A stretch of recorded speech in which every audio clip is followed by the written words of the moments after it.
Assalamualaikum warahmatullahi wabarakatuh. Perkenalkan, nama saya Sabrina Dinda Putri, kelas 001 Sake 004, mahasiswi Universitas Pamulang. Sebelumnya, terima kasih kepada Bapak Hadi Pranabadi selaku dosen pendidikan Pancasila. Hari ini saya akan mempresentasikan tentang bab 1 pengantar pendidikan Pancasila. Baik, pokok pertama yang akan kita bahas adalah menelusuri konsep dan urgensi pendidikan Pancasila. Munculnya permasalahan yang mendera Indonesia memperlihatkan telah tergerusnya nilai-nilai Pancasila dalam kehidupan bermasyarakat, berbangsa, dan bernegara, antara lain: pertama, masalah kesadaran perpajakan. Kesadaran perpajakan menjadi permasalahan utama bangsa karena uang dari pajak menjadi tulang punggung pembiayaan pembangunan. APBN 2016 sebesar 74,6% penerimaan negara berasal dari pajak. Kedua, masalah korupsi.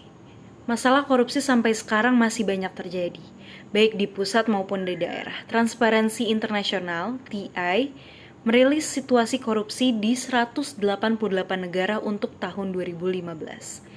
Berdasarkan data dari TI tersebut, Indonesia masih menduduki peringkat 88 dalam urutan negara paling korup di dunia.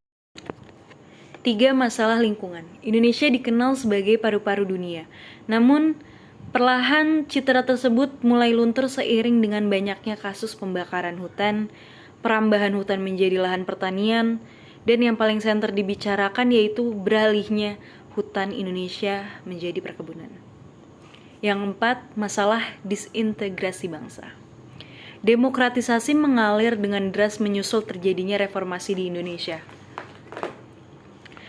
Di samping menghasilkan perbaikan-perbaikan dalam tatanan negara Republik Indonesia, reformasi juga menghasilkan dampak negatif, antara lain terkikisnya rasa kesatuan dan persatuan bangsa. Yang kelima, masalah dekadensi moral. 6. Masalah narkoba. Dilihat dari segi letak geografis, Indonesia merupakan negara yang strategis. Namun, letak strategis tersebut tidak hanya memiliki dampak positif, tetapi juga memiliki dampak negatif. Sebagai contoh, dilihat dari kacamata bandar narkoba, Indonesia strategis dalam hal pemasaran obat-obatan terlarang. Yang ketujuh, masalah penegakan hukum yang berkeadilan. Salah satu tujuan dari gerakan reformasi adalah mereformasi sistem hukum dan sekaligus meningkatkan kualitas penegakan hukum. Memang banyak faktor yang mempengaruhi terhadap efektivitas penegakan hukum, tetapi faktor dominan dalam penegakan hukum adalah faktor manusianya. 8. Masalah terorisme. Asal mula dari kelompok terorisme itu sendiri tidak begitu jelas di Indonesia. Namun faktanya terdapat beberapa kelompok teroris yang sudah ditangkap dan dipenjarakan berdasarkan hukum yang berlaku. Para teroris tersebut melakukan kekerasan kepada orang lain dengan melawan hukum dan mengatasnamakan agama. Baik, poin berikutnya adalah alasan perlunya pendidikan Pancasila. Pentingnya Pancasila diselenggarakan di perguruan tinggi untuk menanamkan nilai-nilai moral Pancasila kepada generasi penerus cita-cita bangsa. Dengan demikian, pendidikan Pancasila diharapkan dapat memperkokoh modalitas akademik mahasiswa dalam berperan serta membangun pemahaman masyarakat, antara lain: pertama, kesadaran gaya hidup sederhana dan cinta produk dalam negeri. Kesadaran pentingnya kelangsungan hidup generasi mendatang. Kesadaran pentingnya semangat kesatuan, persatuan, solidaritas nasional. Yang keempat, kesadaran pentingnya norma-norma dalam pergaulan. Kelima, kesadaran pentingnya kesehatan mental bangsa. Keenam, kesadaran tentang pentingnya penegakan hukum. Dan yang terakhir, menanamkan pentingnya kesadaran terhadap ideologi Pancasila. Baik, kita lanjut ke poin berikutnya, yaitu sumber historis, sosiologis, politik pendidikan Pancasila.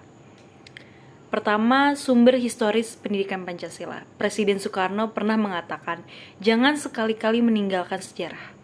Pernyataan tersebut dapat dimaknai bahwa sejarah mempunyai fungsi penting dalam membangun kehidupan bangsa dengan lebih bijaksana di masa depan. Yang kedua, sosiologis pendidikan Pancasila. Sosiologi dipahami sebagai ilmu tentang kehidupan antar manusia.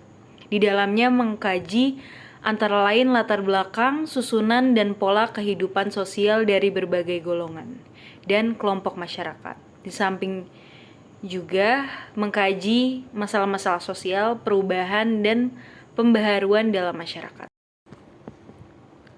Yang ketiga, sumber yuridis pendidikan Pancasila. Negara Republik Indonesia adalah negara hukum dan salah satu cirinya atau istilah yang bernuansa bersinonim yaitu pemerintahan berdasarkan hukum, rule of law. Pancasila sebagai dasar negara merupakan landasan dan sumber dalam membentuk dan menyelenggarakan negara hukum tersebut. Yang keempat, sumber politik pendidikan Pancasila. Salah satu sumber pengayaan materi pendidikan Pancasila adalah berasal dari fenomena kehidupan politik bangsa Indonesia. Tujuannya agar Anda mampu mendiagnosa dan mampu memformulasikan saran-saran tentang upaya atau usaha mewujudkan kehidupan politik yang ideal sesuai dengan nilai-nilai Pancasila. Baik, slide selanjutnya adalah membangun argumen tentang dinamika dan tantangan pendidikan Pancasila. Pertama, dinamika pendidikan Pancasila dalam rangka mengintensifkan kembali pembudayaan nilai-nilai Pancasila kepada generasi penerus bangsa melalui pendidikan tinggi. Pecinta negara proklamasi baik elemen masyarakat, pendidikan tinggi maupun instansi pemerintah melakukan berbagai langkah, antara lain menggalakkan seminar-seminar yang membahas tentang pentingnya membudidayakan Pancasila melalui pendidikan, khususnya dalam hal ini melalui pendidikan tinggi. Yang kedua, tantangan pendidikan Pancasila. Tantangan ialah menentukan bentuk dan format agar mata kuliah pendidikan Pancasila dapat diselenggarakan di berbagai program studi. Terakhir yaitu mendeskripsikan esensi dan urgensi pendidikan Pancasila untuk masa depan. Menurut penjelasan pasal 35 ayat 3 Undang-Undang RI nomor 12 tahun 2012 tentang pendidikan tinggi, yang dimaksud dengan mata kuliah pendidikan Pancasila adalah pendidikan untuk memberikan pemahaman dan penghayatan kepada mahasiswa mengenai ideologi bangsa Indonesia. Dengan landasan tersebut, Ditjen Dikti mengembangkan esensi materi pendidikan Pancasila yang meliputi: pertama, pengantar perkuliahan pendidikan bangsa Indonesia.